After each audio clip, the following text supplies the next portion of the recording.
Unfortunately, building muscle is really simple. If you just understand and follow these principles, it will ensure that you build freaking muscle. Let's go. So I'm going to walk you through these. Let's begin with the first one. And the first one is very simple. Consistency. Consistency is the base of the gym. If you're not in the gym, how the hell will you build muscle? Very simple, right? Most believe that consistency only is willpower, discipline, but that's not true. I like to think about consistency the way that, can you do this for the rest of your life? Because if you can do this for the rest of your life, of course you will see progress. And the way we get that mindset is that we enjoy going to the gym.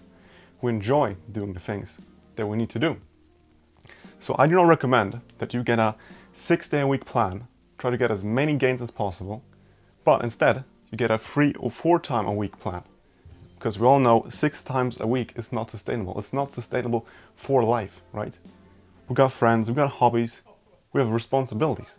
But if you're training 3 to 4 times a week, you may spend 3 to 5 hours a week in the gym. And if you're not willing to sacrifice that many hours, you don't deserve a physique. You don't deserve building muscle. So find something you enjoy. You gotta enjoy the journey. You gotta enjoy the gym you live in.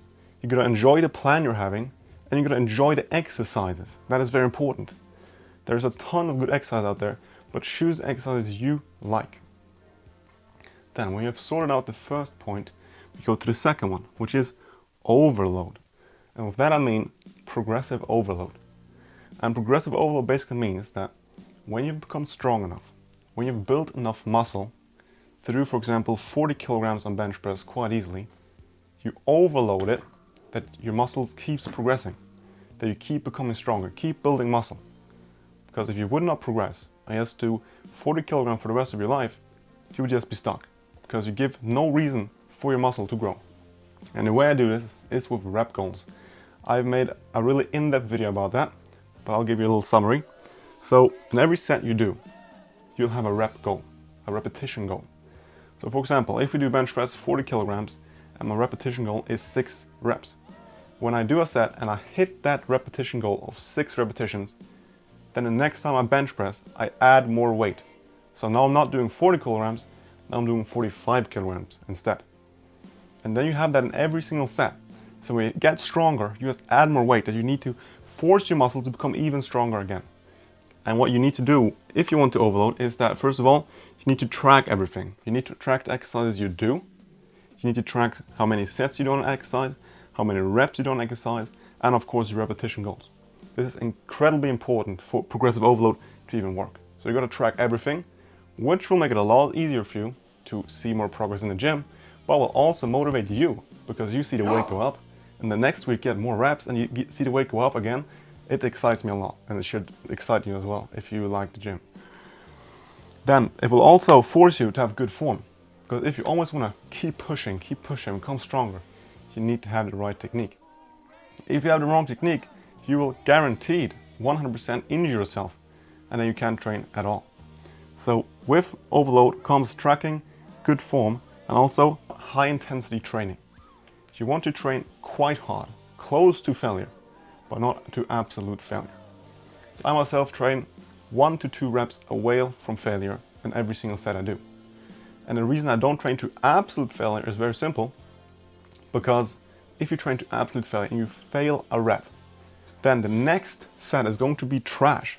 It's basically destroyed, because your muscles and your nervous system is so fatigued that the body can't do another set. You will do like 3 repetitions in the second set, but you could have done like 10 if you didn't go to failure on the first set. So 1 to 2 reps, 3 reps I would say is optimal, but never to absolute failure. Then the last pillar of these 3 principles is being healthy. That means in your lifestyle outside the gym. This is really important, because if you do these 2 things right, you are in the gym, you're training hard, you're overloading, you do the things you like, and you just keep going. If you are not eating good food, if you aren't eating enough calories for your body to build a muscle, then it can't build a muscle. If you are drinking too little water, that you can't perform in the gym and not do all these things, then it's going to be shit. You won't see any progress. If you're sleeping 4 hours a night, you will not build as much muscle and your injury risk increases significantly than if you would sleep 8 hours every single night. So eat clean food, eat good food that isn't super processed, no matter if you're obese, if you're skinny, whatever. It's just gonna clear up your mind, it's gonna up your performance, so keep that in mind. So just to summarize everything. First step, you gotta be in the gym. If you're not training, you will not see any progress.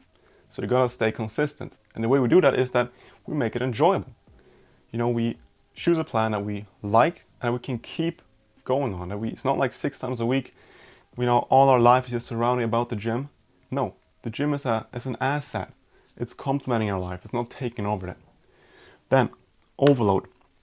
We use repetition goals to overload the exercise we're doing to see more progress, to keep our muscles growing, forcing our body to adapt to more load, that we become stronger, that you're basically forcing your body to become stronger, building muscle. I've done this like 10 times now.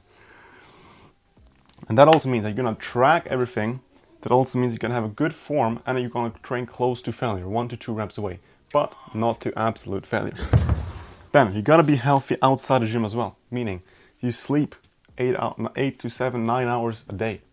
You drink enough water that you can perform in the gym. You eat clean food, no processed shit, candy, super mega shakes that are bad for your health. Clean food. And if you eat just clean food, you can eat more of the clean food and you will not feel as empty and de-energized. Then, if you want to build muscle, be in a surplus. 100 to 500 calories max, I would say 2 to 400 calories, somewhere in between there, is perfect for a surplus.